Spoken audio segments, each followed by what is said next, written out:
You're watching the Love Thy Neighbor Podcast Network.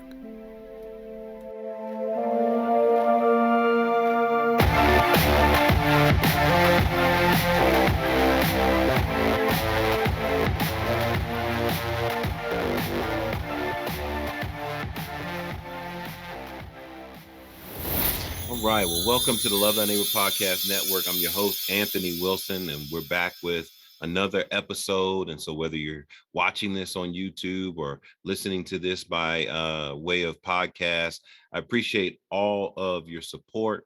Thank you for supporting this podcast. You guys are pushing it out there, man. We're growing quickly. Got a great guest today, my man, Pastor Roy. Man, welcome to the Love Thy Neighbor podcast, brother. Appreciate it, man. Thanks for having me. This Mountain Time, East Coast time connection. But yeah, man, definitely looking forward to connecting and having a conversation. Thanks for having me. Yeah, man. I've been watching your stuff for a while. As a matter of fact, what they call it, just a cute little story is that you used to live in Colorado, and we're connected, pretty deep in the Colorado community, and now you're in North Carolina. Is that where you're at? Yeah. So hey, Pastor Roy, just share a little bit about what's going on with you and who you are. Yeah. So like I said, I'm Pastor Roy, Christian hip hop artist for over 20 years, which was some of those roots in Colorado. So I was Royale when I got to Colorado. So people might have remembered seeing that on Rapzilla and all of the other stuff, the Worthy album that I dropped in 2015. Kind of switched over to Pastor Roy like in 2017, 2018. As we started doing more ministry and like outreach in the community in Colorado and feeding the homeless and doing pop-up pizza parties for kids and housing projects and all the stuff that we did with On Faith Entertainment. So I kind of transitioned away from that, from a music perspective. Like I still make music, but shifted more into kind of like actual ministry, right? And being a pastor. So now I'm actually the outreach pastor at a local church. So I'm over what's called our CARES ministry. So our food distribution, our legal aid clinic, basically everything for the church outside the church, right? How we serve the homeless. Because even our tagline, and one of our taglines at On Faith was "We out here," right? So like we like to be out in the streets and in the community, and so still doing that. Like you said, got the Savage Truth Network, because that's my YouTube channel, where you get the Savage Truth podcast. Ask Pastor Roy questions. I do reviews on shoes. We talk about films and just kind of I answer a lot of questions. I have a network of people that I mentor around the world, from business, ministry, music, family, marriage, or whatever the case is. So yeah, man, and you got to put the plugs, but like, yeah, can't nobody find me on social media because I'm not on it. People can find the executive, because I'm also a technology executive. It's my full-time job. You can find the executive Roy Dockery MBA on LinkedIn. But other than that, yeah, if you Google Roy Dockery, it'll pull up the website.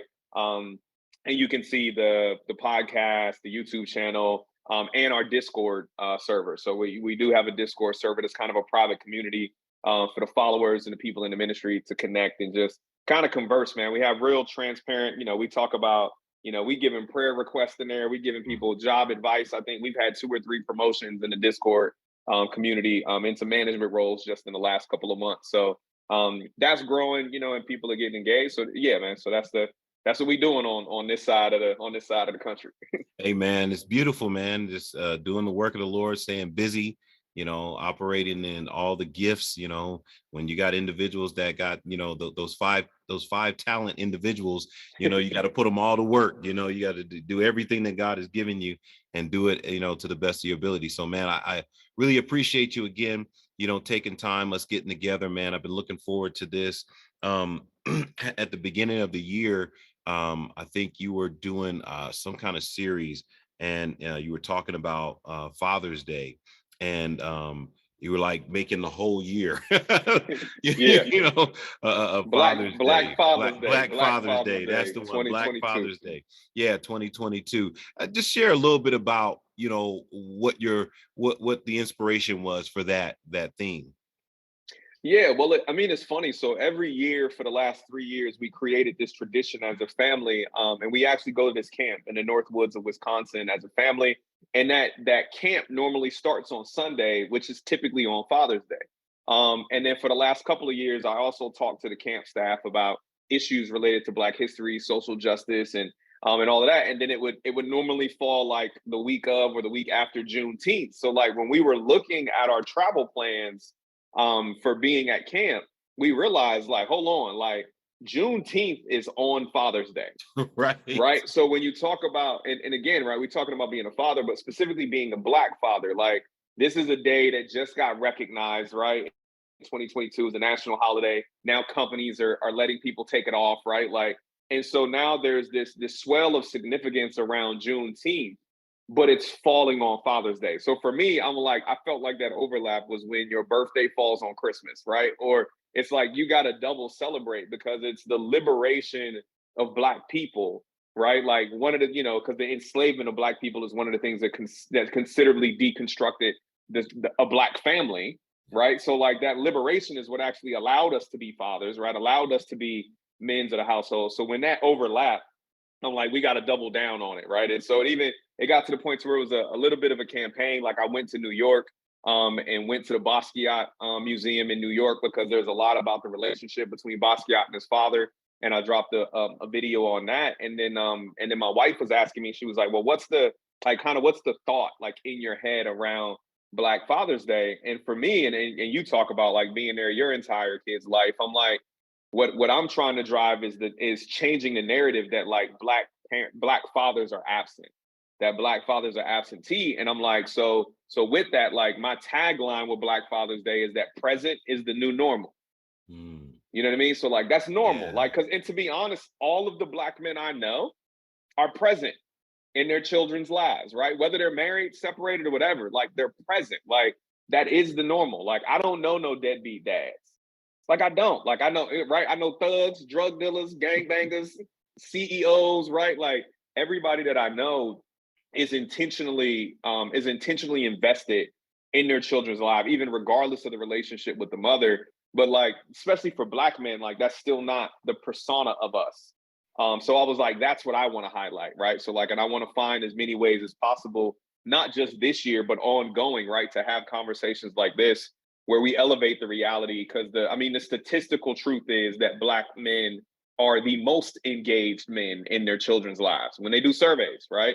Like it comes back that Black fathers are more involved in the day-to-day lives of their children than any other man. And like that's reality, but we need to make that the norm and stop letting the baby daddy, you know what I mean? Like whatever stereotype dominate the conversation about Black men as parents. Yeah. I'm definitely with you on that. Like, we were talking off air. I've been there. I both of my kids came into this world in my hands. I cut the cord. Yeah. It was some real old school type stuff. Brought them both in this world and been present from day one.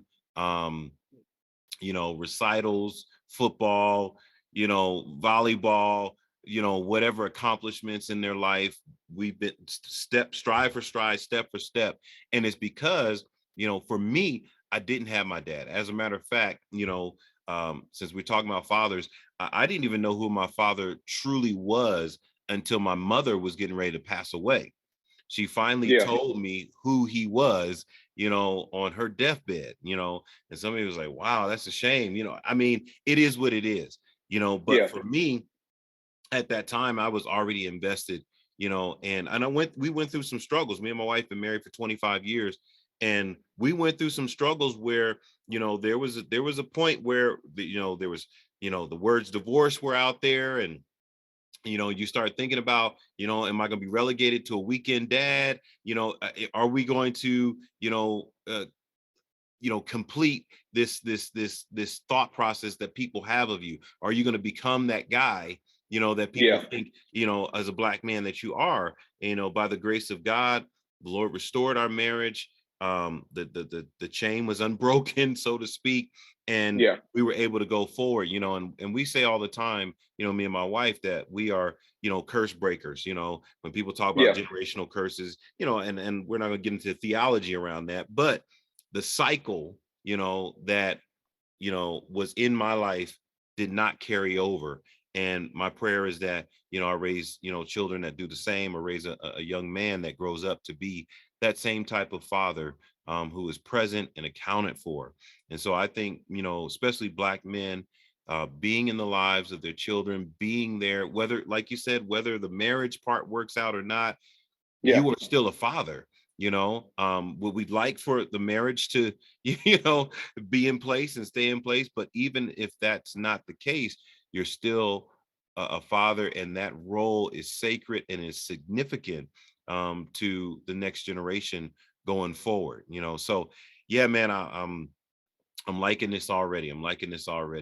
Black Yeah, Father's and Day and yeah, and I 2022. can and I can add to that as well. When you talk about father, right? Same thing. Like my parents got divorced when I was 2, so like I don't have childhood memories of my dad. You know what I Right. mean? And even looking at my wife, like between me and my wife, our parents have been married 12 times, Wow. like collectively. So like we don't come from a like one marriage, one family kind of dynamic, right?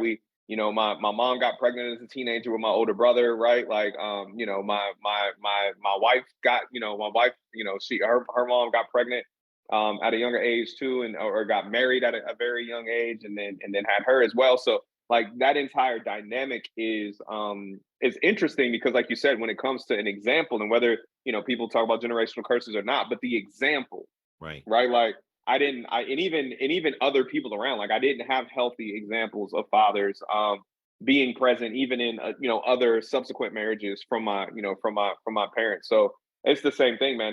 But it was just being committed to say that, like, look, deciding to bring a child into this world, like I've gotta look to my heavenly Father as the best example of what I model, or what I try to model and work towards when it comes to grace and patience and kindness and providing and all of that stuff as well, and trying to be that to my children, and then at the same time demonstrate my faith, right? So that it's something that they just don't hear about, but it's something that they see, it's something that they know, it's something tangible to them, where they decide to move in that same path because of the example, not just the words, right? Not just the rhetoric, not just the ministry.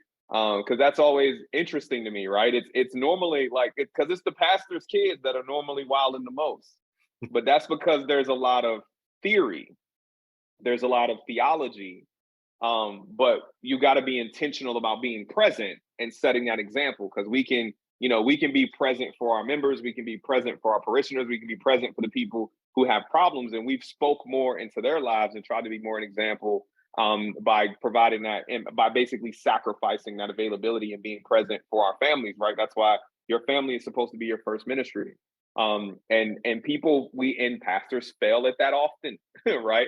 And we still see that prevalent across all denominations and all faiths still, because sometimes it's easier to project even sometimes the facade of the pastor and the Christian to the people who not with you Right. 24 hours a day. So right, so it's easier to say that in front of them, but then be home and be nasty to your wife and cussing out your kids and being short in patience, but you preaching to folk about how they should be doing something that you're not modeling. And when you have that disconnect, right, an example, I think that's when a lot of kids walk away from the faith. A lot of kids walk away from what their father or their mother represented, because you said it, but it's not what I saw you doing, right? Right. So that, Do what I yeah, so that say, that not what I do. example is important. Exactly, right? And even that quote, I hate that quote. I've never said that to my children because it doesn't make Never. any sense to me. And I'm with you, man. And I talk about that all the time about reprogramming. Is that really your words? Is that what you really wanted to represent? And you're absolutely right, man. When we knew that I was going to step into pastoring, me and my wife both said, Lord, please, our children are our big priority. We want them to be taken care of, and God has blessed our children. And part of that blessing is being, like you said, present every step of the way. Some of the deepest theological conversations I've had has been with my own children, Yeah, sitting down, and they come home from school, and well, Dad, why did they say that, you know, Jehovah Witness and Mormons and Catholics, and all these are Christians. Well, let's sit down at the table and let's talk Yeah. about why they say that. And here's the, the connector, but here's the differences. And we were having those conversations at 12 and 13 and 14 years old. And, my children are blessed to have gone on to college and done ministry in college with FCA and Crew and Disciples for Christ, Ambassadors for Christ. Daughter started a Christian sorority. I mean, they were living out their own faith, even away from home, which is a beautiful thing. And it says that the foundation, was laid to the best of our ability, because none of us are Yeah. perfect, right? Not As at all. parents, Yeah. there's a lot of things we wish we could go back, like, why did I do that? Or could I have done that differently? But to the best of our ability, try to lay that foundation, especially as men and as Black fathers. I was a football coach, coached both of my kids, basketball, football, whatever they were doing. I went and learned how to do it so that I could be fully invested and involved. If they were playing the Yeah. tuba, I'm going to go take some tuba lessons and see if I can help them with the tuba. Yeah. That was just my way of staying connected and involved. So for you, how do you stay, connected and involved with your children?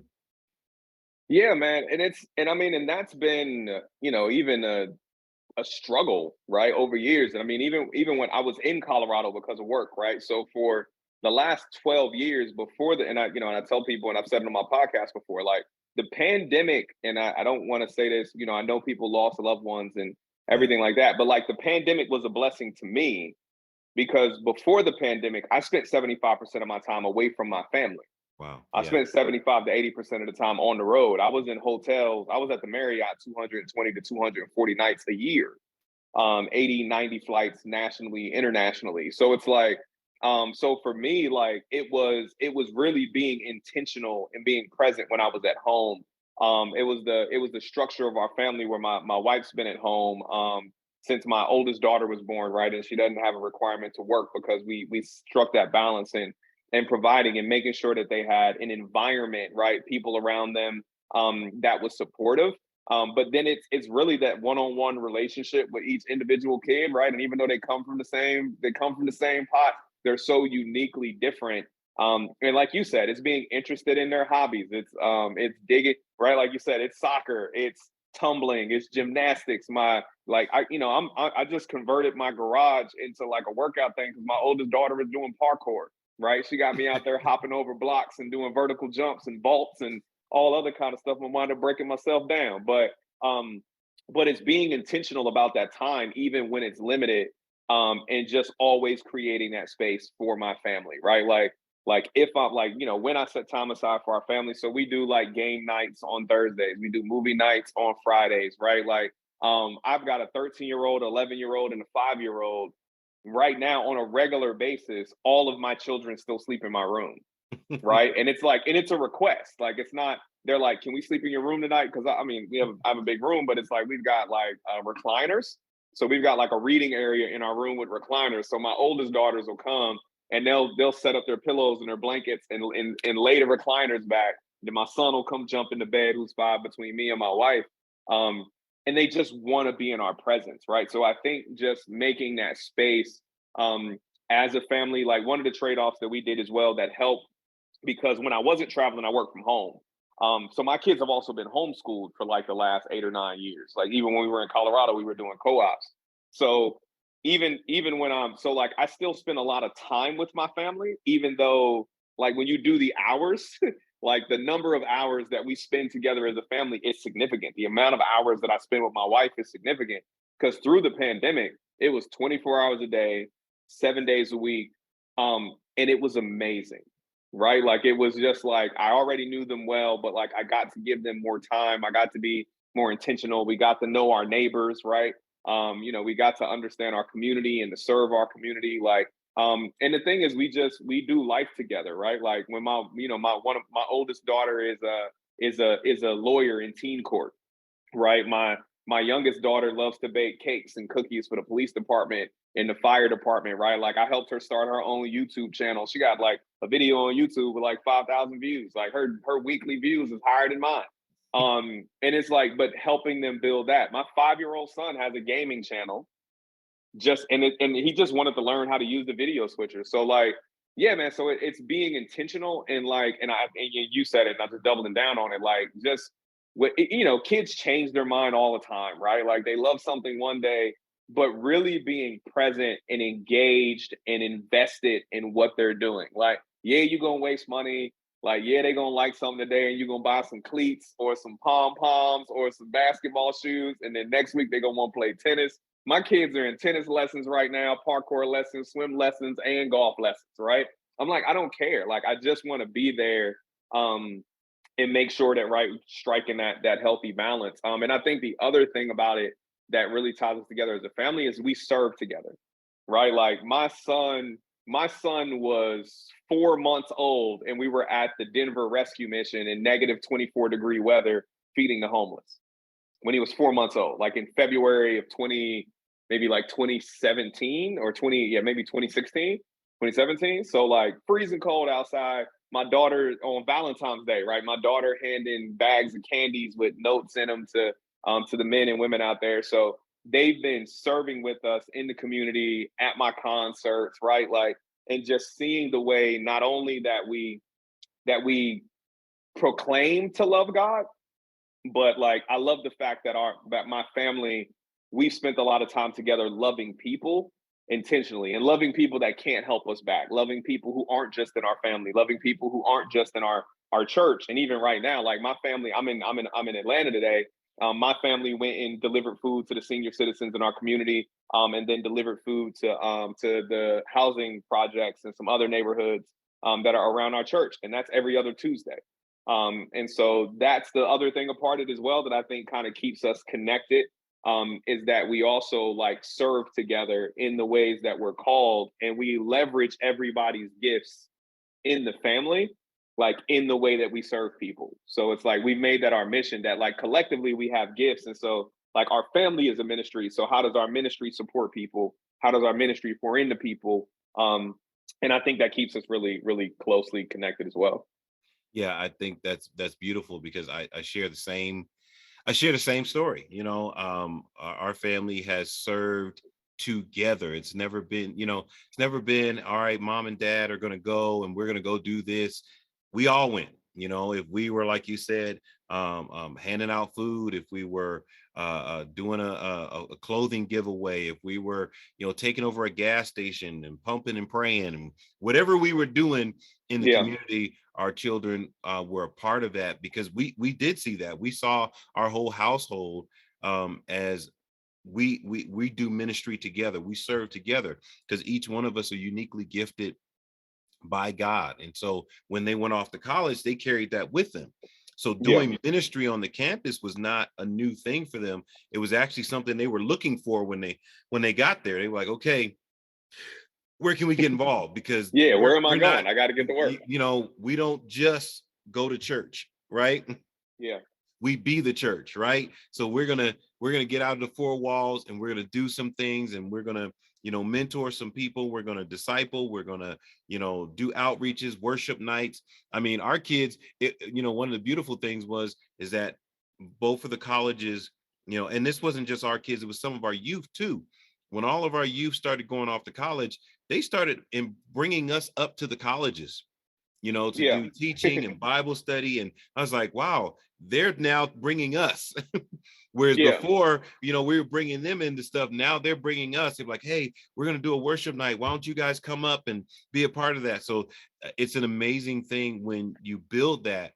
And like you said, it allows you to stay fully connected. And your household sounds like mine. you know we do a lot together, even though kids are grown now. Man, people used to be like, man, the Wilsons is a clique, man, y'all tight, y'all down like four flat tires. Like, yeah, man, we Yeah. until they get into their building their families, their marriages and things like that, I feel like it's going to be that way until that time. And so I think as a And father, you want to you know give that space. What were you going to say? yeah, no, that's what I'm right where you were ending on that point, and just talking about fathers. I think that's one thing that we have. being able to traveling around the world and having people from different economic statuses in my life and from different cultures, I was like, man, like when did Black people start throwing our kids out the house at 18? Like, why did this become a thing? Because as a father, right, I've got 2 daughters and a son, and my 2 oldest kids are daughters. I've told my daughters since they were born, you do not have to leave my house That's until right. you get married.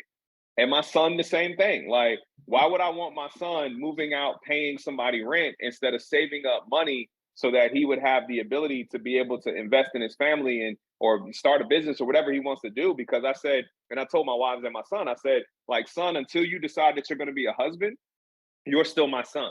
And Right. I'm your father. It's my responsibility to take care of you. And I told my daughters, I'm like, until you leave and cleave, like if you choose to get married, if you want to live your life for the Lord and do ministry for the rest of your life, I said, it's even my responsibility. If y'all get bigger and this house ain't big enough, I'll just build another one. Right. I'm like, this the second house. Like, I done built my house around my kids twice, right? Like, if you get bigger, I will build another house. It doesn't matter. Because that's my responsibility, right? Like, as your father, to have that covering for you. And I think that gives them a level of comfort and peace as well, to say that, like, when I'm 18, I don't have to have things figured out, right? And like, and then I'll notice that, like, it was weird because, like, I would notice, like, I would have like white friends when I was in the military or coworkers who, like, 28 years old, making 6 figures and live with their grandmama in there. And it's not like, and there's no shade to it. There's Right. no, they're like, yeah, because they move out of their parents' house and they buy property like cash, or Right. they putting 100,000 down on a house and they got a mortgage payment that's like $800 a month, and you living next door with your $2,400 mortgage payment because you wanted to jump out on your own at 18. Because and even my daughters will say it now. They're like, yeah, the only reason people really move out their parents' house is if you're trying to do something you weren't raised to do. Right? Yeah. Because other than that, what you need the space for? Like, if you're dating and courting, like, I'll give you that flexibility. But if you're trying to go get drunk and be high and do all kind of reckless stuff, and that's the thing, you're not gonna do that in my house. But then don't raise them kids. Like, raise different people who can go experience, right? But then they always know that they've got that safety of to come back here where you're grounded. Because I think a lot of people, when they go to college, they can get lost, right? Like, you've got to have that home where they feel grounded. Like, they know that, like, if something goes wrong or if this isn't working, I know where I can go back, to get connected and to kind of go back to my true north and recenter myself and be like, this is who I am. Because and even when my kids were young, and I've always, and you just said, like, the Wilsons are a clique, right? Like, I Right. always had this, but I always had this language, and my daughters would start doing something, especially when they were in like private school or public school, and I'll be like, who are you right now? Right. And they were like, "What do you mean?" I said, Who "Because are you? you're not acting like a Dockery. Like, you're acting like X, right? You're acting like a Smith because you've been hanging around a Smith, but this ain't the Smith's house. Like, I'm not the Smith's parents. Like, right? Like, you are my child. Like, this is our culture. This is our family. So I'm like, if you want to act like, you can act like Ariel if you want to, but Ariel don't live in this house. Come Ariel on. daddy ain't got this money. Like, You preaching. you ain't like, this is Alina's toys. My oldest daughter's Alina. Like, this is Alina's toys, Alina's room, right? This is Alina's house. I'm Alina's father. Like, Alina has access to everything that I have. If you're not acting like my child, who I know you are, then I don't like, then you can go over there. Like, I don't know what that looks like, right? But and then it was always like bringing them back. Like, just remember who you are, right? Like, remember who you are, and what we represent as a family, and like what we're trying to build. Because I realized early on, like, I don't know what this looks like, right? I didn't have examples of this, so I got to create this culture and then try to make sure that we're perpetuating like a Black ethnic Christian, well, Black Jamaican ethnic Christian culture through my daughters, and I've just seen it. I've seen it continue to take root and like deepen over years, right? Like, where my 13 So year old is so let like me the ask you wokest this. person you'll ever meet. So let me ask you this.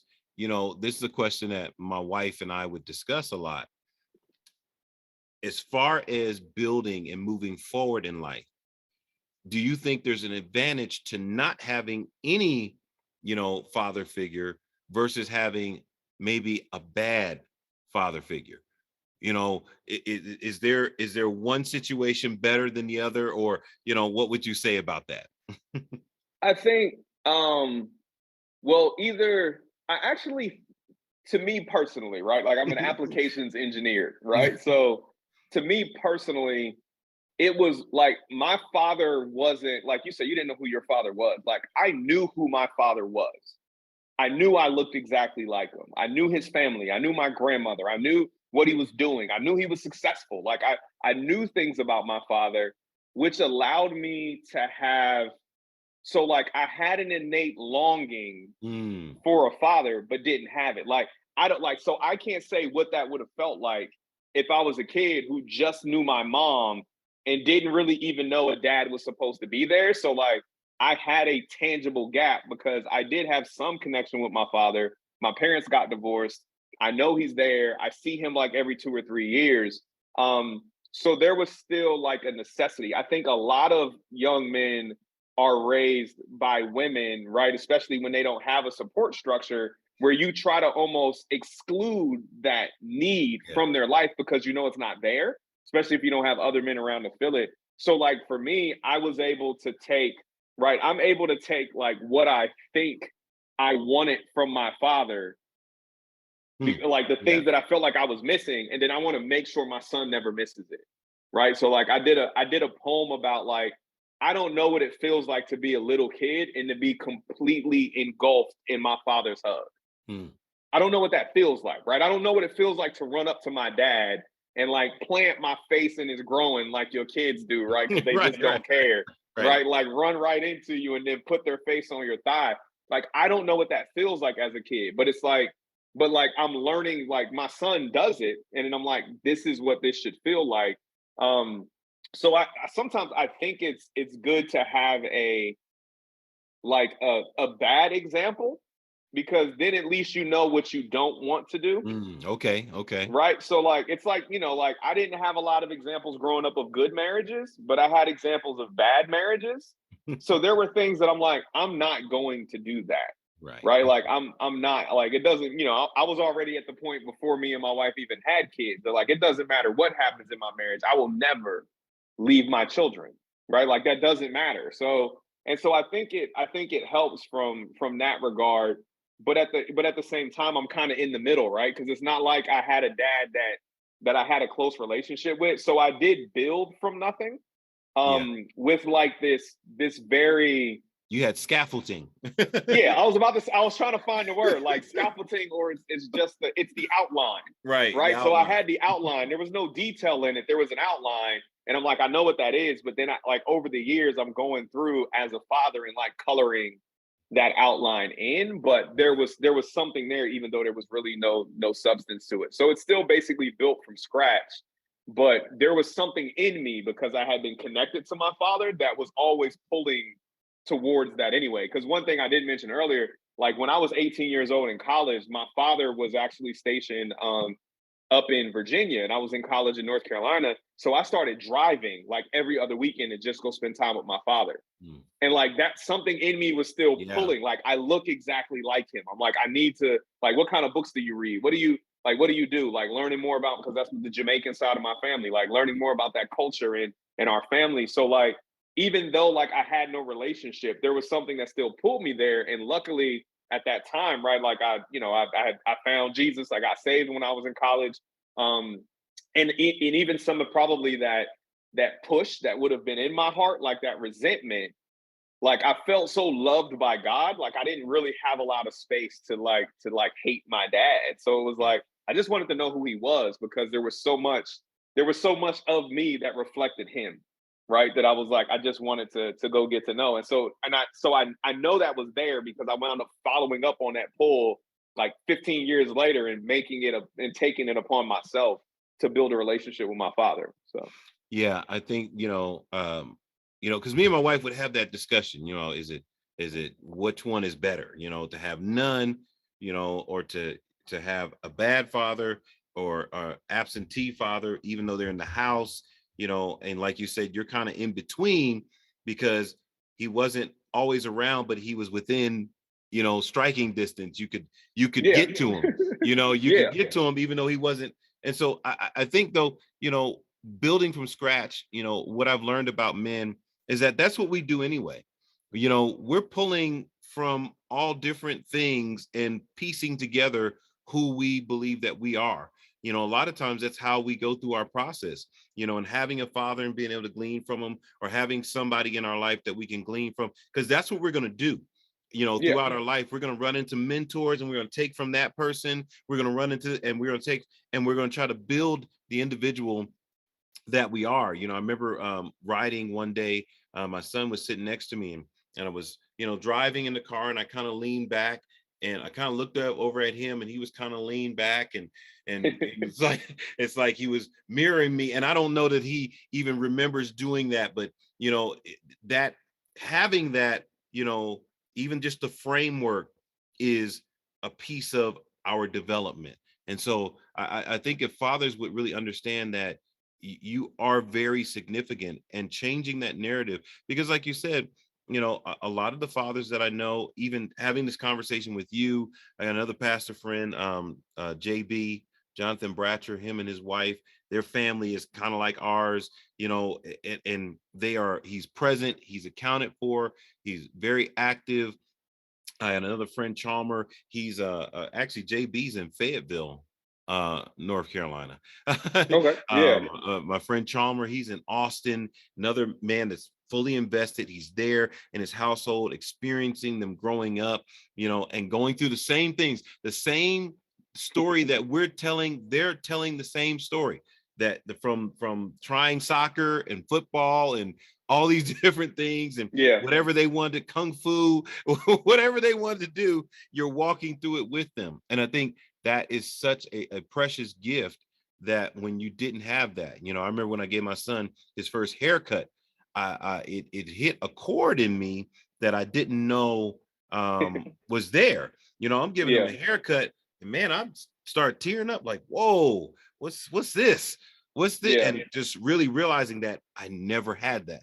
And so all these Yeah. firsts that I was having with my son, I had never experienced on my own, like you were saying in your poem. Like, I've never experienced that. I never felt the hug or embrace of a father. I've never been able to run up to him. He's never thrown me the ball or coached me up or any of that kind of stuff. But yet I was able to do that with my son, with my daughter. And so just going to shift just a little bit. So you talked about, you know, serving together with your family. Um, and they're a little young now, that so it may have or may not be, but there comes a point where being Black and being a Christian um becomes a controversial thing, you know, especially Yeah. when you really care about Black people and about the plight of Black people. People will say, well, why are you a Christian then? You know, if you care that much about Black people, why are you a Christian? How do you balance those scales there? Yeah. I mean, some of it is just right. Like there, even though even though the information is very clearly available, there is a problem in the Black community that we still treat Christianity like the white man's religion, right? Like we still go to churches that have pictures of white Jesuses in them. Like, Right. and even when you sit down with your children and you teach them about the geography of the Bible and you realize that it took place in Northern Africa, like this becomes a moot point, right? Like Christianity was whitewashed by the Roman Empire. Like that's just true. Like it is a factual statement. Like if you look at early pictures of apostles and disciples that were done by early Christians that have been discovered by historians like Eusebius and all these other people like in 300 400 AD, all of those pictures, those people look like us. Like Right. they're brown, they're dark skinned photos, Right. right? Like Right. Jesus had skin of bronze. So it's like, and so for me, it's a moot argument because the argument itself is being based on a white supremacist lie. So my thing is like, why am I arguing with you? Like, I will agree that the Christianity of white Jesus was an affront and was used to Yes, abuse Black people. But absolutely. Jesus is not white. Like, that is white supremacist Christianity. It is not biblical Christianity. So I'm like, and so when I make that differentiation and even making that differentiation with my children, like I keep it 100 with my kids about right like about the models that Da Vinci used, the Yeah. images perpetuated by the Roman Empire, right? Like my man Jerome Gay wrote the book The Whitewashing of Christianity that I Right. did a video. Like my kids watch that video, my kids listen to my podcast, my kids will tear up most apologists and they're 13 and 11 years old. You know what I mean? Like, I don't think anybody wants to smoke with my 13-year-old. I'm not arguing. Like, she wants to be a lawyer and she will go in on people. And I've seen her like defend that, right? And be able to do it easily, because that's the one thing. Like, even when we were in churches that were majority white spaces, like, my kids have always been aware of their ethnicity, and my kids have always been aware of the G. And one of the reasons is, like, I walked away from Christianity and became an atheist as a kid because I was involved in a white man's Christianity, right? I was involved in white supremacist, white imagery Christianity that didn't respect or appreciate the value of Black bodies and the imago Dei that God created us all in, with these hues and shades. So like that. So when I came back to Christianity, like, I came back with the understanding, like, that is a lie. Like, that is not Jesus. Like, I've walked out of majority white churches and say, y'all worship America, not Jesus. Like, you're an American, you're culturally Christian, but you're not biblically Christian, right? Like, you're American cultural Christian, which is inherently Constantinian Christianity, which means it's whitewashed, white supremacist Christianity. So you actually need to go find Jesus because you don't know him, right? Like, and and because I've asked people that weird question: if you close your eyes, what color is Jesus? I said, because if you close your eyes and if Jesus is white, and it's that picture of Caesar Borgia, like, you have been worshiping a dead man. You've been worshiping a dead man that did not raise and go sit next to the Father. You did. So you need to reconcile that, because when your Savior, and I say this about Black people too, like, stop giving Jesus dreadlocks, because people in Africa don't have dreadlocks. You know what I'm saying? Like dreadlocks are an Indian and Jamaican tradition. Like, I'm Jamaican. Like, I know where dreadlocks come from. And because it's ethnically associated with Black people, that's not an African thing. The Bible is a North African story, right? Like, people in Africa don't grow long hair. It's hot. You know what I'm saying? Like even that's why the whole, like, that's why, like, to be a Nazarene, let your hair grow out was weird. You're like, why are you growing your hair and your beard? It's freaking hot out here. Cut that stuff off. But I think that's one of the things. So I've been, like, real with my children in that regard, but they've seen us navigate through spaces that were dominated by people who were American cultural Christians, and they've seen the difference. Right. So I think and you just got to have that real conversation. And for Black families, it has to start with that delineation. Yeah. There was a Christianity that was intentionally whitewashed, manifest destiny, right? Like the papal bulls, right? Like all of that other stuff. Like, read it. Like, they used Christianity to justify colonization. And that's what led to chattel slavery. But while they were doing that, Christianity was working its way down through Africa, and Ethiopia became a Christian nation, and people in Egypt, right? So, like, Christianity was in Africa spreading south, while Christianity was being politicized by the Roman government and then spread through colonization and force. So, like, that's just the reality. So when it's those two paths, like, I'm not going to argue with you that that people who think Jesus is white is an affront and damaging to Black imagery, right? Because Black in itself exists in America in relation to inferiority to white, right? Like, there was a white supremacist ideology. There were Europeans that came together and collectively decided to be white, and then they assigned Black to an inferior group of people. So, like, even that juxtaposition is like, we are inferior. We assigned it to you. We didn't collectively get together as Africans and say that we wanted to be Negroes, that we wanted to be the N-words, right? Like, we didn't say that. Like, all of those are titles that have been given to us, right? So, like, pulling out of that and say, okay, like, the title that was given to me is to be a child of God. The title that was given to me is to be in the imago Dei, and, like, we have culture based on our ethnicity and where our people came from, and the things that they survived. But you just got to cut that out. And I think a lot of people try not to have that real conversation about cultural Christianity, because I don't know if they think it's too young or it's too much or it's going to make, people too controversial. But if you don't have that conversation, then when you get fronted by the Hebrew Israelite or the Kemetic scientist and all of these other people that are like, why are you falling into that white man's religion? Because then I say, like, you're giving the white man credit for something that was made in Africa. So that's my problem with you. Like, they didn't make this. They tried to, that's like giving Caucasians credit for pyramids. Like, they didn't build them. Like, they didn't make this. So it's not, so you can't, just because they tried to misuse it, that doesn't mean that what was built is wrong. It means that we need to take ownership of it, right? And then make sure that we're delineating the difference between a white supremacist ideology that was called Christianity and the biblical, right? The biblical love thy neighbor, right? Non-supremacist model of Christianity. Yeah, definitely. Because when you, like you said, a biblical Christianity throughout the Bible, people of color have significant roles from beginning to end, right? And so to make it seem like, this is a white man's religion, like you said, we have to delineate. We have to say, yeah, there is a portion of this that has been taken over and misused and abused. People will bring up the Crusades and things like that. And, when you tell them, well, those people weren't Christians, they just used the symbol of the cross.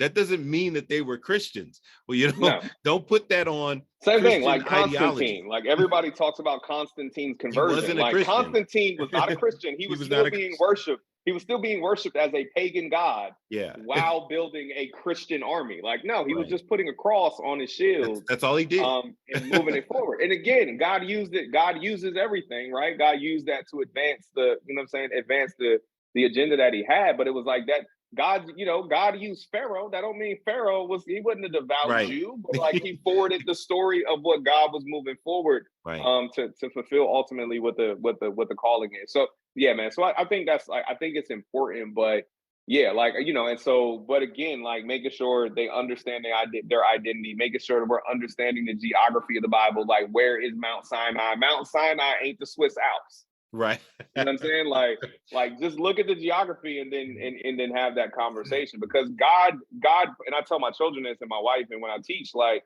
God put his story where he did for a reason, right? Like, he put his story where you've got the intermingling of Caucasians, Asians, right. Like, you can get any blend of people from like that one segment. Right. You know what I'm saying? Like, that one segment of the world, like the difference in hue and melanin because of the environments, right? So you look in that area, you go a little bit north, you go from extreme cold to extreme heat to like Mediterranean seas that give people olive colored undertones, and then, you know what I mean, like the light that leads to the difference in eyes, like all of that. It's like right there in that area to have Asiatic and Germanic and like all of that stuff, because God knew he was going to have a kingdom of many nations. Yeah. And so he put it there, and then it could split out from there, right? And then you can hit the entire world from that space. But the other thing, and again, I think the evil of white supremacy is that God clearly introduced his religion into a group of brown people. Because the majority of the world, the global population, is brown. So they could relate to a brown savior. They could relate to brown disciples. But then that was hijacked. And the lowest population of people, the lowest density of people from a demographic color in the world are those of a lighter hue, are those who are Caucasian. Because it is a small geographic area, right? Like, everywhere else in the world, people are brown. So it's like God did that on purpose, right? Like, he brought his message through brown people, because if you're going to spread that to the world, then people should be able to see a savior that looks like them and be able to have that equality, because like God brought it into that part of the world for a reason. But then when you hijack that image, whitewash it, and then set it up as a superior hue, set it up as a superior, blue hair, Aryan, whatever. You're manipulating the message of the Bible and using the character of Jesus, which is supposed to be the perfect example of humanity lived out, and then you put the image that you're trying to perpetuate as superior on top of it. So yeah, and then you create people, you create these factions, that now want to rail against this false thing as if they're railing against the true thing. And so the thing that you're coming against is not even actually the thing. You're actually seeing correctly that that's not it. and that is wrong. So let's get on the page, like you said, and do our study and get into our word and understand what it's supposed to look like versus railing against what is wrong. We're going to point that out, but now we're going to be the change, right? That we want to see. We're going to be that. We're not going to perpetuate these cycles over and over again and doing the same thing over and over again. When people come in my office, I have this picture, of a brown Jesus going to the cross, and people are like, man, where you get that from? I'm like, hey, it was given to me, and so I hang it up nice and proudly, and like, because at first, and I'm gonna tell you this, at first, there was kind of a weird, like, should I do that, right? Because culturally, like you said, your thought, like, wait a minute, is that too bold? Is that too, am I creating friction? Like, no. When you read your Bible, this was going to be an olive colored to brown, the darker skinned human being. He wasn't white. He not necessarily is African, but he is dark. He is going to be is brown skin. Brown. Yeah, he is a person of color, right? Like, we keep forgetting that white and black are social constructs. They're not ethnicities. They're not. And I have that argument too, because be like, Jesus is black. No, he's not. Jesus is not a subjected social class that's inferior to white supremacy. Like, that is not what Jesus is. We created that. Like, Jesus is Jewish. That's what he is. Yeah. So definitely. Yeah, because I think that's a conversation you have to have, because there are people that are, pro-black, that, want you to get rid of the white man's religion, instead of, understanding that, it was hijacked, and it's our job to be authentic and take it back to what it's really supposed to be, so that people would understand, what that really looks like. And so, being black, being a father, being a Christian, just recently, and we kind of talked about this a little bit beforehand, with the overturning of Roe versus Wade, it's kind of divided Christianity, right? It's kind of, it's like split us. And it was surprising, because for me, and I said this off air, for me, the Roe versus Wade kind of leaves me unaffected, because my job as a pastor doesn't change. I still have to teach, God's will as it relates to sexual, immorality and sexuality and things like that. I still have to teach God's will as it relates to, marriage being the optimum situation to raise kids, that's and that casual, sex is what's leading to the need for abortions. And in the churches, we don't really address things like that. We'll stay away from something like that, but yet you'll see, people go and protest and sit on, the Capitol steps, fighting against abortion, but those pastors won't go back to their congregations and teach on sexual purity, teach on the right confines of marriage, and slow things down. Because what if we have the answer to that issue? And yes, I'm not for, aborting babies. So that's not what I'm saying at all. But what I'm saying is that that's not the problem. That's actually the symptom of the problem. Yeah. And we talked about this a little bit. I agree 100%, right? Like, I don't think, like, and you just said it, like, there hasn't been a pro-abortion side, right? It was pro-life and pro-choice. It wasn't like pro-abortion and anti-abortion, but pro-life really became anti-abortion. That's what it is. Right? Because you're pro-life, but you're for capital punishment, right? You're pro-life, but you don't have a problem when police officers execute vigilante justice on the streets. Like, you're right, like, you're pro-life, but you own multiple weapons and will respond with fatal violence if somebody tries to take property, when Jesus said that if somebody tries to steal a coat from you, give them your tunic as well. So like, are you really pro-life, right? Or no, you're not pro-life, you're anti-abortion. So let's get it together. And I like to mess with people because I like to be myself and I don't care about people's camps. I'm like, I'm pro-choosing life. Right? Like, I'm pro that in every situation I choose life, right? So like, you know what I mean? Like, if it's the ability to reconcile a murderer who committed an atrocious thing, like, let them do that. But then there's an opportunity to choose life. And I know a lot of people that got saved on death row. We all done seen the documentaries. Like, it's still an opportunity for God to restore those people. So but yeah, like for me, and we, for me, and I've had this conversation with a few people, right? And I got to keep it 100. I got to savage truth them. Like the frustrating thing is that we're having conversations about abortion and Roe v. Wade, and we're talking about it as a woman's health issue, as a woman's choice issue. But like pregnancy is the chemical result of a heterosexual, right? Or of a Yeah. heterosexual activity between a man and a woman, between like semen and ovaries and uteruses, and like that's what happens, right? So what's frustrating to me is that we keep having these conversations, and I keep seeing men and pundits, and I even had to get on the people in my Discord channel. I'm like, there's women in this community. Why is there only men right now Mm, talking about Roe v. Wade? Like that's the only ones talking. Like we're not even giving them an opportunity to speak. We just run it off at the mouth. But nobody's talking about a man's responsibility yeah. with regards to pregnancy.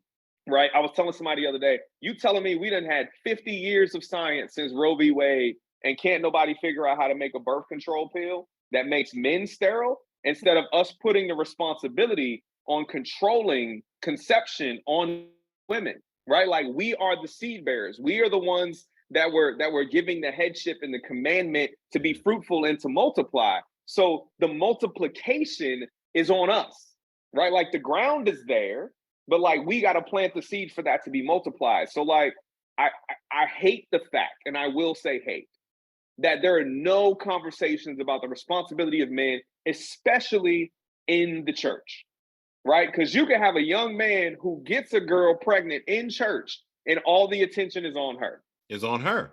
You're And right. she can only be pregnant with one baby at a time, but he can be fruitful and multiplying all over the east side, Come on now. right? But like we don't have that conversation. So like we sit here and we applaud and we laugh about basketball players that got 12 wives, and Nick Cannon just getting everybody pregnant, right? And he just want to repopulate himself, and like we're not putting the responsibility. So I'm like, and I was telling like, you want to have some policy around controlling reproductive rights, then make it a minimum child support that makes sure that a child lives above poverty for every man who impregnates a woman. And if you can't pay that bill, then I'm going to put you in a job where you will do manual labor or some task where I will extract from you the cost that it requires to raise a child, since you want to run around here planting the seed, right? Because like we put the response, like when you look at the numbers, you have wives that get abortions Yeah. because they missed a birth control pill, and they don't want to go have that conversation with their husband after they agreed that we're not going to have any more children. So you going to get a plan B pill because we put the responsibility on not multiplying on the women, right? Like when we are supposed to be the head, when we are supposed to have the fruits of the spirit to exercise self-control, right? But then like we put that responsibility on them. So my whole side of this argument, or my whole side of this conversation, is where, like, if you read Roe v. Wade, if you read the overturned decision with the clinic in Mississippi, there is not a mention of a man anywhere in it. And I have not seen a pundit, I haven't seen a politician, I haven't seen a news article, a Christian, a pastor, a blogger, or anybody say, where is the responsibility on men? Like, where do men need to step up? Every single one of these babies got a father. Every single one of them. I don't care if the father is donor number 672 from the local sperm bank. That baby still has a father, because that seed had to come from a man. So like maybe this conversation would be different if the burden and the responsibility was equally placed upon the shoulders of men. And I told somebody, I said, we've been, everybody lining up at Planned Parenthood I was like, why Planned Parenthood ain't getting funded by philanthropic organizations to give free vasectomy? First of all, vasectomies can be reversed, Anthony. Yeah. Vasectomies can be Yeah. reversed. You're right. You're right. A hysterectomy cannot. Right? So like, why are we not advocating in the healthcare space if we really care about Right. parenting and Reproductive health. reproductive Right. rights? Why are abortions and contraception for women covered under health insurance, but if you want a condom or a vasectomy, you got to pay out of pocket? Like there's very basic fundamental things that, like, if you're actually trying to control the problem, again, I said it earlier, I'm an applications engineer, I get the root cause. So like the root cause of pregnancy is a man impregnating a woman, and especially when it's an unplanned pregnancy. Most women who are paying for in vitro and sperm donations are not getting abortions, right? Like it's an unplanned pregnancy. Some of it is due to violence exhibited by men. Some of it is due to incest, at the hands of men. Some of it, right? Like all of this stuff is deception at the hands of men. Like, oh, I got a condom, I don't. Like blah blah blah blah blah. Like all of this, all of that side is on the responsibility of men. But other than weighing in on their opinion on what women should be doing, men are silent. So I'm like, unless you want to go start having some groups about how to round people up and how to raise funding for vasectomies and free condoms, or do some medical research to figure out how people can take a pill that sterilizes them for a month, instead of us manipulating the chemistry of every woman in the country and then wondering why they all got attitudes and we don't know what's going on because their hormones is all jacked up because we're not taking responsibility. We are not taking responsibility, and we're supposed to be the head. I tell everybody all the time, the Bible told women to submit, but the Bible only called the husband to sacrifice in Ephesians 5:25. So we're supposed to be sacrificing. So why am I? And I'll tell you right now, my wife is not on birth control because I don't want my wife's hormones being manipulated, so that like I don't have to be the one responsible for self-control and making sure that if we're multiplying, that it's, you know what I mean, that like it is what it is. But I don't want to put that on her, because you know why? I read the side effects. So all the men that's reading this, go look at the side effects of your wife's birth control and realize that a decreased sex drive is one of them. And you wonder why she don't want you sometimes. It's because of the pills she's on. It ain't because you're ugly. It's because it's the chemicals sometimes. Well, you might be ugly in spirit. I don't know what you're doing. If you ain't acting right, you shouldn't get none. But I think that's the real thing, man. And like, so in this whole discussion, like, that's where I'm at with it. Like, and we talked earlier, no matter how much we keep trying in society to legislate morality, that does not work. Right? Like you live in Colorado, I lived in Colorado, right? Like legalizing marijuana was such a concern for people because you did not have the spiritual fortitude and the intellectual morality to not do drugs. Right. And now it's legal, and now you're afraid that your kid's gonna do drugs. Like, I mean, it's even go to, that's the same thing with same-sex marriage. Like, you make same-sex marriage legal, which has been legal in New York for several years, in Massachusetts for several. I'm not gonna go marry a man because you made it legal. Like, your law does not change my sexuality. Your law does not change my idea or my opinion or my morality when it comes to illicit drug use or recreational drug use or recreational sex, for that matter. When you talk about, right, like I agree, right? Like the church does not talk about sexual immorality, and we do not openly condemn recreational sex the way we should. And what do we preach as repentance from recreational sex? Marry the person that you got pregnant. And then we wonder why there's so many divorces in the church. Yeah. Because that's not repentance, right? Like we should have had you in a better mindset, because you're still not getting out of that mentality that sex is something for recreational use, and not that it's this amazing thing that God created that allows man and woman together to have the same power that he had, which was to create life. Yeah. Right. I told my wife that. I was like, I don't know why God puts weird stuff on my mind, but like, I just had that thought one day. I'm like, God created man out of nothing, right? Like just made it, but he only shares that with him and her. Right. So, right. Cause he said we make both of them in our image. Right. Like God said that he was we made male and female in our image. Yeah, that's it. So like the combination of the two of us is when we're actually the closest to God. There it is. Because like in that space is where we can actually create life, right? And I'm like, but the enemy's trick is to make that significant spiritual creative act, right? Something that can literally make life out of nothing, to make that insignificant and to make it recreational. Man. And that in the church missing that and not speaking on that, I think is foundationally one of the biggest problems we've had for a generation. And now, right, like sex is a recreational thing and people act like sex does not create babies. Right. Like it does. Right. And the fact that we don't really see it that way is why people are like, right, like people are surprised. And then that leads to decisions that lead you to go to Planned Parenthood for your unplanned pregnancy, right? It's like, oh, like I really forgot that this act could bring life. And now, like, there's life here. Like, I can't deal with that. But that was what's happened. Like, that's biology. Like, that's how that.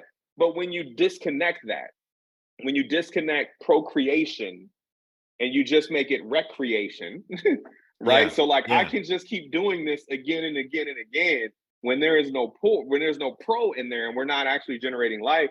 It creates some kind of disconnect, right? Like, there's a disconnect from the mind that, like, the significance of what this actually is.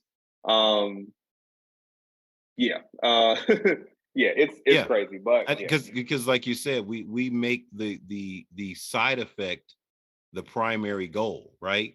Because there's a yeah, side effect to procreation, and that's pleasure, that, and God's not against that. The scripture says that, a man should, be satisfied by his own cistern, right? That he's yeah, supposed to be enraptured in her love, so the wife of his youth. So God doesn't have a problem with that. But when we make that the primary goal, now we flip the whole dynamic. And, well, I don't need marriage for that. I don't need anything. We're just going after the pleasure principle, right? To yeah, steal a phrase, right? That's all we're about. And I think you're hitting it on the head when you take away the pro, and now you just got recreation.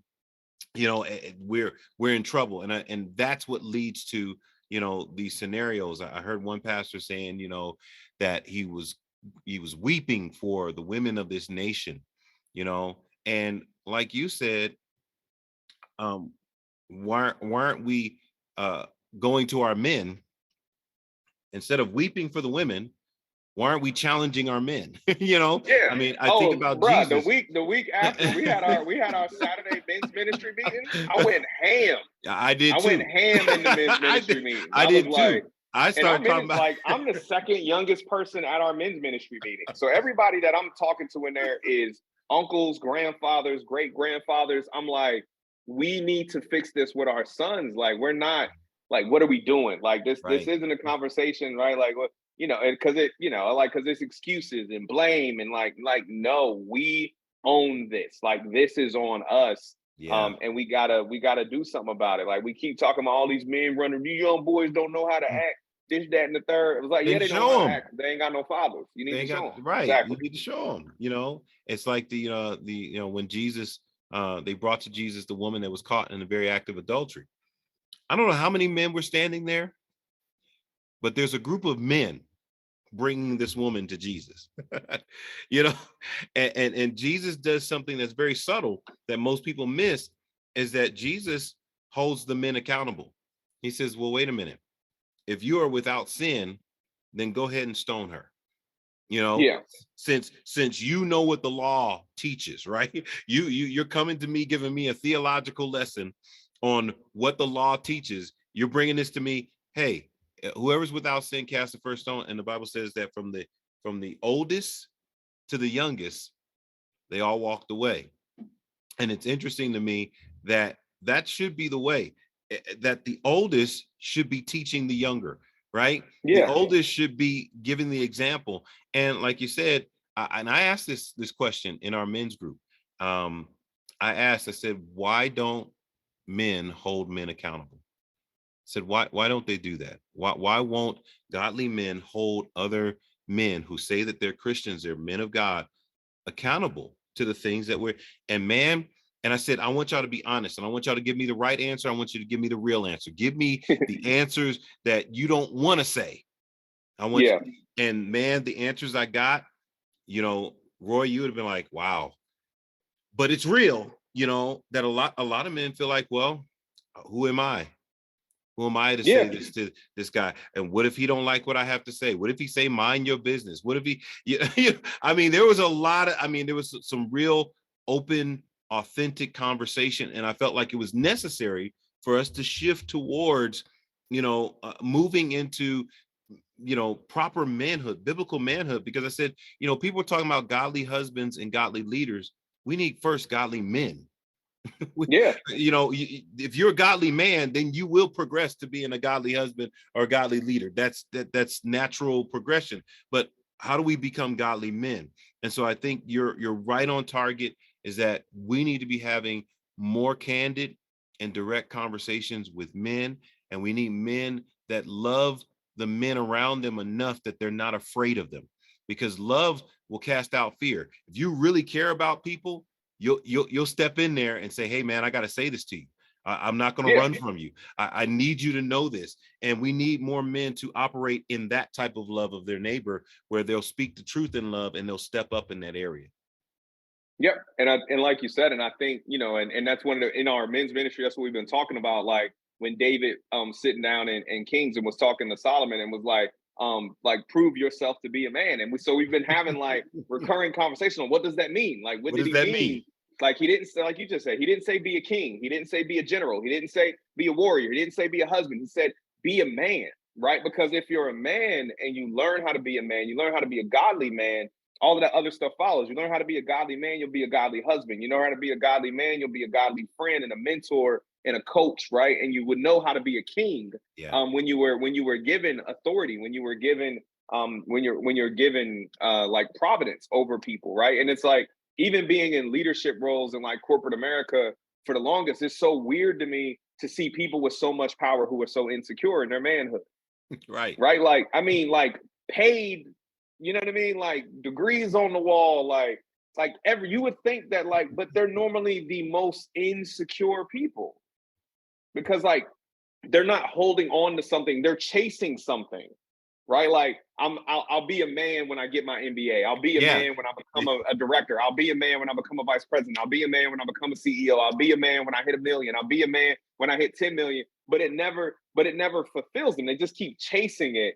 Yeah. Where like I operate from a function of like I am a man and I know what kind of man I'm trying to be, and then everything else I do is out of that. Like I'm not chasing anything. So you also can't pull me in the wrong direction because I'm not trying to find any validation in what you're saying or what you're doing. Like I'm just trying to be who God called me to be, and like I'm going to be a man in every space that I step into. Like if I'm somewhere and there's kids acting out, I'm going to be daddy.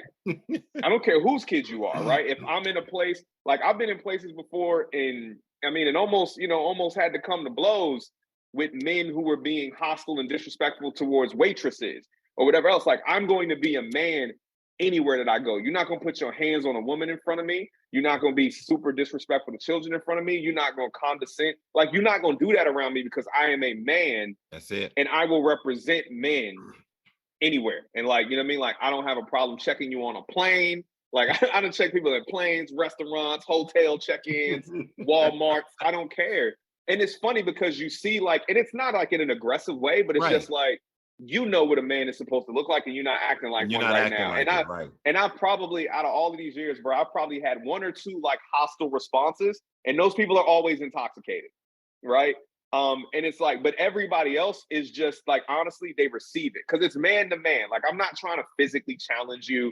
I'm not like, I'm just letting you know you're not being a man right now. Like you know what it looks like, and you know you're not doing it, so you need to check yourself. And people are always like, or they apologize. My bad. I had a long day. Like that's fine, but that's not their problem. You know what I'm saying? Be a man. Like cut it out. But yeah, a lot of people are afraid of that. I remember I asked that a similar question that you did. Like, what's stopping you? And they were like, yeah, like I done said stuff before, and the young boy squared up on me. Like somebody gonna pull a gun out on me. And I'm like, I don't know how y'all talking to people. Like, we might need to have some conversations about approach about how to talk to people. Yeah, I don't think you know how to talk to folk because I done said a lot of crazy stuff to people, and ain't nobody ever tried to fight me over it unless they were just drunk and couldn't process what I was saying. But yeah, man. So I think it's I just think it's a blessing that there are men who are coming to that point where we're just like some got to be different. Like some got to be different, right? And and I always joke, and when the kind of last thing I think I'll talk about when it comes to fathers, like I'm a Black father, and I think one thing it took me a minute to realize is that even my daughters for the last couple of years, right? And I appreciate the sentiment. My daughters were always like, Daddy, when we grow up, we want to marry a man like you. And then it's funny because like in the environments that we're in and just different. And like God hit me one day and God had to tell me, he was like, that might not be Black. And I was like, hold on, what you mean? Hold on, what you mean, Jesus? What you mean? But that's the other thing I got to think what God put on my heart, because what God said is he was like, He was like, ask your daughter. And I asked my daughter, I said, what quality do you see in me that you would want in a husband? And nothing that my daughter listed had anything to do with my ethnicity. Yeah, with Right. color. It had to do with how I took care of my family, how I treated my wife, how I treated them. And then when I asked that question, then God hit me back and he was like, so if your daughter finds somebody who does all of those things, that in her, she sees you. But if he ain't the same color as you. Woo! You ready for that, Like, Dad?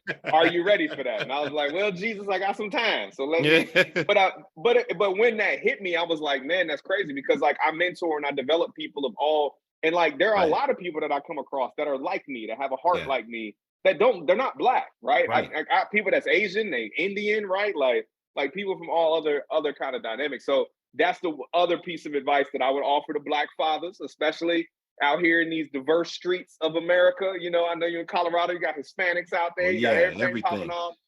off. Make sure that it's our character, Yeah. not our color, that we are make right, that like in our culture, right? Like the culture that we embody in our family, the character that our children see in us, especially with our daughters, like that's what they're trying to model. Because I would expect the same thing for my son, right? Like I would expect my son to be like, I want a woman that loves my dad like I do, right? Like, or like, I want, that love like my mom did. So it's like Yeah. in that same thing, like they're looking at character, they're looking at culture.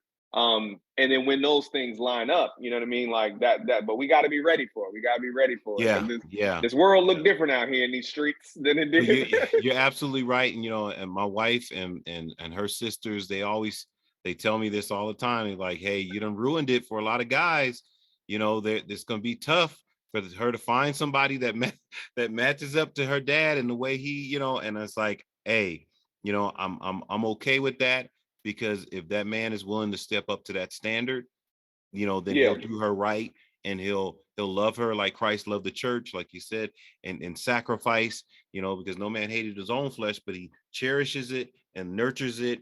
And that's what you want, for that individual that comes along for your daughter, so I'm with that, definitely. And so, Pastor Roy, man, this has been edifying. I'm praying that everybody listening, and this will be a live premiere. And so, man, you guys, hopefully you've been blowing up the chat and dropping stuff in there, and talking and all that kind of stuff, because this is definitely a great subject, and we covered a lot of ground, in this conversation. So last but not least, I always have my guests pray for our viewers, based upon the subject matter that we talked about. So we're praying for men, and I know we're both passionate about men and fathers. So, hey, if you don't mind, to pray for our listeners. absolutely. Appreciate it. Heavenly Father, we come before you today, God, just to lift up your people. God, just to lift up your standard, God, to lift up your expectations, God, to lift up your directives, God, not our ways, not our directions, God, not our preferences, God, but yours, but God, and what it means to be a man. So, Father, I pray right now for everyone under the sound of our voice. I pray for all the listeners of the Love Thy Neighbor podcast, and everyone that may come across this either by accident or by intent, or just through a share on another post. God, I thank you, God. I thank you for everyone that will come in contact with this word, God, that it is a word that you have planted in a position in a time, God, such as this, Father, because we need to stand up. God, I pray for every man under the sound of my voice, God, to stand up and to be the sacrificial king of his household. God, I pray that every man under the sound of my voice, God, understands and grows in the strength of what you called him to be, to stand as the head, God, not to be somebody that's domineering, God, not to be someone that's trying to dominate, God, but someone that's working in collaboration with their wives and with the women in their lives, to build up a generation, God, to raise children, God, that will know you, to raise children, Father, that will find faith in you on their own, and even like Anthony said, to be able to walk out that faith when they depart the house and when they go on their own ways. God, I pray for provision, Father. I pray that in these times of economic crisis, God, that people are guarded, God, that they are counting the cost, Father, that intentional about their savings and their finances, God, so that they have a storehouse for their family, God. If a drought comes, or if there's a shift, Father, if there's layoffs, God, I just pray protection over jobs, Father. I pray protection over finances, God, and I pray protection over health, even, Father, as we still have COVID going around the country, God, in different ways, not as damaging or causing as many hospitalizations, God, but still causing disruptions to work, God, still causing health problems and even financial impact, Father. So I just pray for that, God, and ultimately, God, I also want to pray for every woman that's connected to every man tied to this, God. I pray that we cover our women, God. I pray that we wash them with the with your word, God. I pray that we cover them with just praise, God. I pray that we cover them with strength, God. I pray that we are providers for them, God. That as they co-labor, as they work beside us, God, that we work towards being the provider, God, that we work towards being just a standard, God, that they can look to, God, a refuge, God, that they can trust through you, God, that we will be able to maintain and sustain, God, and just be a rock, God, in the midst of turmoil and just disarray that's going on in this world. So God, I just pray for them right now, God, and like I said, for every woman that's connected to a man, God, I pray that even if they don't have men in their lives, God, I pray for men to step in if they're raising young men, God, if they need